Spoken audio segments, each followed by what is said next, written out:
Para crear un mundo más equitativo, primero hay que reconocer que la desigualdad existe. Después, es necesario estudiar cuál es el verdadero origen de esas desigualdades para que entendamos por qué surgieron y a partir de allí encontrar soluciones en la práctica, en las leyes y en la educación. ¿Por qué? Porque a través de estos tres medios. Porque si solamente se hacen cambios en la educación, pero no se reforman las leyes, o si se reforman las leyes, pero no cambiamos de prácticas o de comportamiento, seguirían habiendo situaciones de desigualdad. A pesar de todos los avances tecnológicos, sigue habiendo una gran falta de derechos humanos para millones de personas, por lo que tanto nosotros como todas las generaciones que vienen tenemos que hacer un esfuerzo por defender y luchar por los derechos de todos. Solamente en el caso de México, la desigualdad que es más visible es la desigualdad económica y la podemos ver a través de que alrededor de 50 millones de personas viven en pobreza. Pero esta situación no solo se ve en México, sino que también la vemos alrededor del mundo, donde un 30% sobrevive en pobreza y un 10% en pobreza extrema. O sea que es casi la mitad de la población del mundo que sobrevive en estas condiciones. Una expresión clara de desigualdad entre hombres y mujeres fue durante mucho tiempo el lograr el reconocimiento del voto femenino y también para que las mujeres pudieran ser votadas, o sea, que pudieran participar como candidatas en los procesos políticos. Los hombres no deseaban que la mujer participara de la vida pública y política. Acuérdate, por ejemplo, que en la Primera Guerra Mundial, cuando los hombres se fueron a la batalla y la mujer ocupó sus diferentes puestos de trabajo o las oficinas, al finalizar la guerra y con el regreso de los ciudadanos hombres, todas ellas empezaron a ser rechazadas, despedidas o lograron conservar sus trabajos, pero con menor remuneración. A eso se refiere, con que no podían participar de la vida pública, sino que solamente debían participar de las acciones dentro del hogar. Las primeras mujeres en luchar por el voto femenino fueron las sufragistas, así se les llamó, durante los primeros años del siglo XX en Inglaterra y en Estados Unidos. En el caso de México fue hasta 1953 que se logró reconocer este derecho al voto, pero el derecho al voto solamente es un ejemplo de la desigualdad, ya que hay condiciones de desventaja hacia la mujer casi en todas las sociedades. Por ejemplo, en México los problemas que más preocupan son que, por ejemplo, la mujer pueda ocupar puestos como líder en empresas, en puestos de gobierno, que reciba una remuneración igual a la del hombre y que no sufra situaciones de acoso laboral. Sabemos que en muchos casos ya hay mujeres que ocupan puestos altos y reciben una buena remuneración, pero no ocurre para todas o en todos los casos. Recordemos también que hay muchos delitos que afectan en mayor frecuencia a la mujer que al hombre, como la violación, los abusos o la violencia física, que puede ocurrir incluso dentro de la casa. Por ello, hay muchas instituciones, tanto nacionales como internacionales, que promueven los derechos de la mujer y su empoderamiento. Pero algo muy importante, el empoderamiento de la mujer no lo debemos de entender como la oportunidad de crear violencia o rivalidad contra el hombre o de vengarse, sino que el empoderamiento significa que la mujer reconoce todas sus capacidades, sabe que puede ser una persona independiente y que puede por sí misma salir adelante o participar en los asuntos públicos.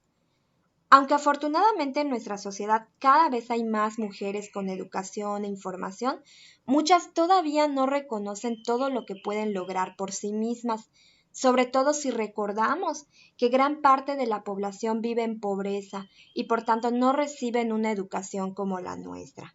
La organización de acción más importante para estos casos es ONU Mujeres.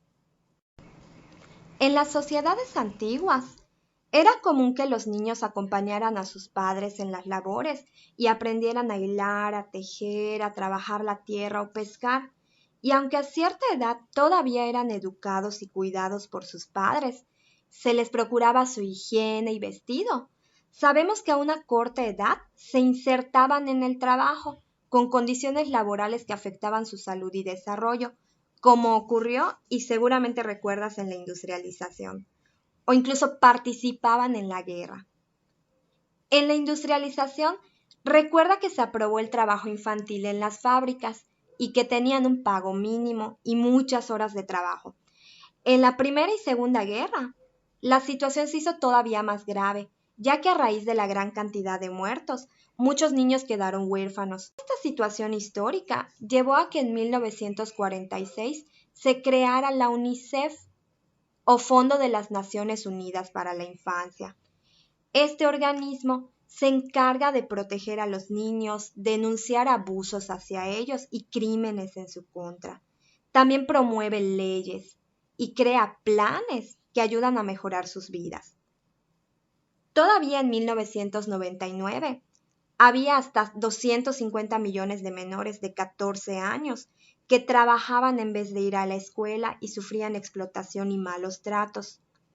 Ya en el 2015 la cifra pues ha mejorado con 168 millones que viven en estas condiciones, aunque como puedes darte cuenta todavía es una cifra o un número muy grande y por lo menos entre este número, hasta 47 millones de adolescentes como tú tienen trabajos muy peligrosos, por ejemplo dentro de las minas.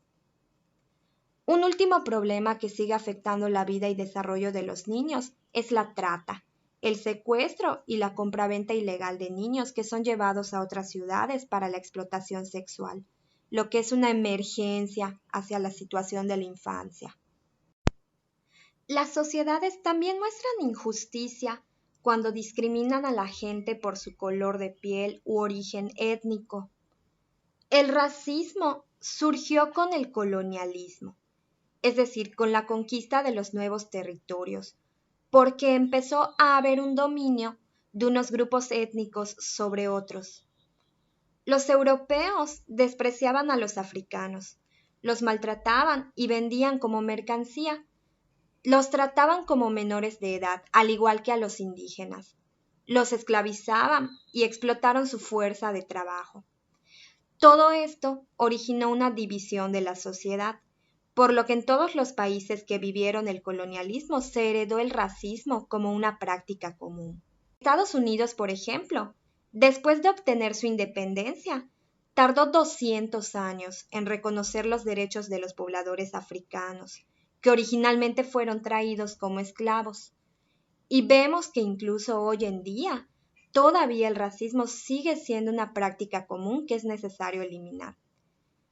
Pero también existe un racismo silencioso, cuando, por ejemplo, las naciones con población indígena numerosa, que se encuentra mezclada con población europea, observamos que los indígenas no tienen derechos o solo pueden aspirar a los oficios más humildes, o incluso desde acciones tan sencillas como que, por ejemplo, nunca se les habla de usted, don o señor, porque estos son atributos o títulos de los grupos acomodados. Por último, reflexionemos. No es necesario que copies y respondas en tu libreta las preguntas que están en esta diapositiva, pero sí me gustaría que reflexionaras en torno a ellas. ¿Cómo te sientes respecto a estas situaciones de desigualdad? ¿Qué situaciones de desigualdad observas en tu comunidad? ¿Por qué nos beneficiaríamos todos de alcanzar los derechos humanos? ¿Qué ya conocías acerca de estas situaciones y qué fue nuevo? ¿Cómo será posible lograr que se cumplan estos derechos? ¿Crees que se hace suficiente para erradicar esta desigualdad? ¿Qué haces tú? Recuerda que todas estas situaciones de desigualdad son el resultado de las acciones históricas que tuvieron lugar en el pasado. La pobreza es el resultado de las guerras. Es el resultado de que los grupos dominantes acabaran con todos los recursos de una población y dejaran grupos vulnerables, indígenas, niños, mujeres, La violencia hacia la mujer y el racismo también son el producto de una sociedad que sufrió dominación.